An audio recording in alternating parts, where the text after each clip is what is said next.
ఈ రోజుతో తెలంగాణ అసెంబ్లీ సమావేశాలు ముగియనున్నాయి.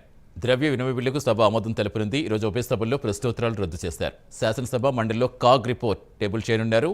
3 బిల్లులపై శాసనసభలో ఈరోజు చర్చ సాగనుంది.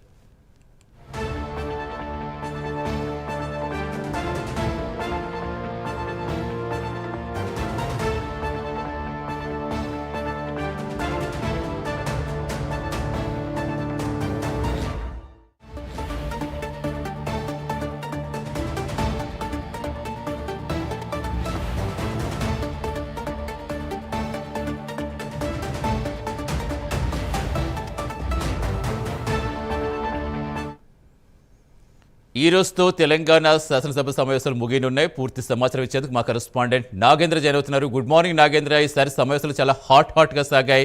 ఇక చివరి రోజైన ఈ రోజు ఇంకా ఏ అంశాలపై చర్చించే అవకాశం ఉంది? బీఆర్ఎస్ ఎలాంటి వ్యూహంతో వెళుతోంది?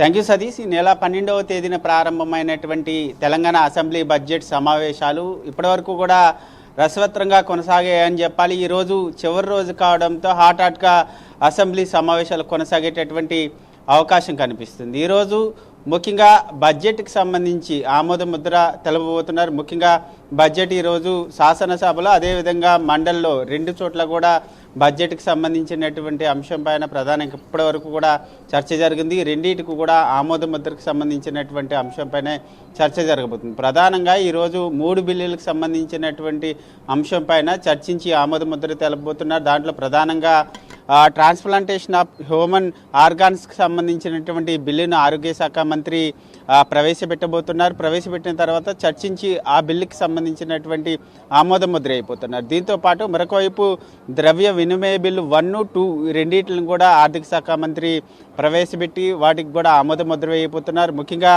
ఈ బడ్జెట్ ఆమోదించిన తర్వాత కాగ్ ఇచ్చేటటువంటి నివేదిక 2023-24 సంబంధించినటువంటి కాగ్ నివేదికను బేస్ చేసుకొని ప్రతిపక్ష పార్టీ అధికార పార్టీ పైన ఎదురుదాడికి దిగేటటువంటి అవకాశం కనిపిస్తుంది. ముఖ్యంగా కాగ్ నివేదికలో ఏం రాబోతుంది అన్నది మాత్రం చూడాలి. ఎందుకంటే కాగ్ నివేదిక ఆధారంగానే ఈరోజు బడ్జెట్ సమావేశాల్లో రసవత్రంగా కొనసాగేటటువంటి అవకాశం కనిపిస్తుంది. ఇప్పటివరకు కూడా పద్దులపైన చర్చ జరిగింది. ఈరోజు మాత్రం హాట్గా కొనసాగేటటువంటి అవకాశం కనిపిస్తుంది. ఎందుకంటే కాగ్ నివేదికలో ప్రధానంగా ప్రభుత్వాన్ని ఎత్తి చూపేటటువంటి అవకాశం కనిపిస్తుంది. కాబట్టి అధికార పార్టీని ప్రతిపక్ష పార్టీ ఎదురుదాడి చేయాలంటే కాగ్ నివేదికను బేస్ చేసుకుని ప్రధానంగా ఎదురుదాడి చేసేటటువంటి అవకాశం అయితే కనిపిస్తుంది. ఈ రోజు చివరి రోజు కావడంతో అసెంబ్లీ బడ్జెట్ సమావేశాలు నువ్వా నేనా అనే స్థాయిలో కొనసాగేటటువంటి అవకాశం అయితే కనిపిస్తుందని చెప్పాలి సతీష్.